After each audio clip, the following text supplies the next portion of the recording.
Surat airport પરથી ઉપડતી air India એક્સપ્રેસની flight 10 કલાક લેટ થતા મુસાફરો અકળાઈ ઉઠ્યા હતા. હીરાનગરી સુરતના આંતરરાષ્ટ્રીય એરપોર્ટ પર ભારે હોબાળાના દ્રશ્યો જોવા મળ્યા હતા. એર ઇન્ડિયા એક્સપ્રેસની સુરતથી દિલ્હી જતી ફ્લાઇટ ટેકનિકલ ખામીના કારણે અટવાઈ પડતા મુસાફરોએ એરપોર્ટ પર ઉગ્ર વિરોધ પ્રદર્શન કર્યું હતું. ફ્લાઇટ નિર્ધારિત સમય કરતા 10 કલાક જેટલી મોડી થતા અને એરલાઇન્સના સ્ટાફ તરફથી સંતોષકારક જવાબ ન મળતા મુસાફરોનો પિત્તો ગયો હતો. સુરતથી દિલ્હી જતી એર ઇન્ડિયા એક્સપ્રેસની ફ્લાઇટમાં અચાનક ટેકનિકલ ખામી સર્જાતા તેને ગ્રાઉન્ડ કરવામાં આવી હતી. કલાકો સુધી રાહ જોયા બાદ પણ જ્યારે ઉડાન અંગે કોઈ સ્પષ્ટતા કરવામાં ન આવી ત્યારે મુસાફરોનો સંયમ ખૂટ્યો હતો. એરપોર્ટ પર મુસાફરો અને એરલાઇન્સના કર્મચારીઓ વચ્ચે ઉગ્ર દલીલો થઈ હતી. મુસાફરોએ સ્ટાફનો ઉલડો લેતા સવાલો કર્યા હતા કે જો ફ્લાઇટ રીશેડ્યુલ થઈ છે તો બીજી ફ્લાઇટની વ્યવસ્થા કેમ નથી? તમારી પાસે આખા ભારતમાં શું એક જ ફ્લાઇટ છે?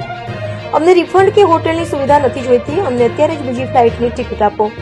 તો મુસાફરોનો આક્ષેપ છે કે એરલાઇન્સ પાસે કોઈ વૈકલ્પિક પ્લાન નથી. ઘણા મુસાફરોને દિલ્હી પહોંચીને આગળની કનેક્ટિંગ ફ્લાઇટ પકડવાની હતી અથવા મહત્વની મીટિંગ્સ હતી જે આ વિલંબને કારણે રદ કરવી પડી છે. दिल्ली की फ्लाइट यहाँ की रेड सिटी रीशेड्यूल हुई है, तो ये 4 बजे की क्यों नहीं रीशेड्यूल हुई? वो भी एयर इंडिया एक्सप्रेस ही है ना.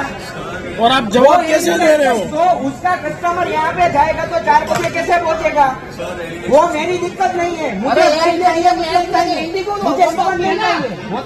वो टाइम है ना आपका. I don't care. क्यों नहीं दे पाएगी सर? मुझे रिफंड भी नहीं चाहिए और आपका होटल भी नहीं चाहिए. मेरे को मुझे चाहिए अभी फ्लाइट. मुझे फ्लाइट दो, टिकट दो.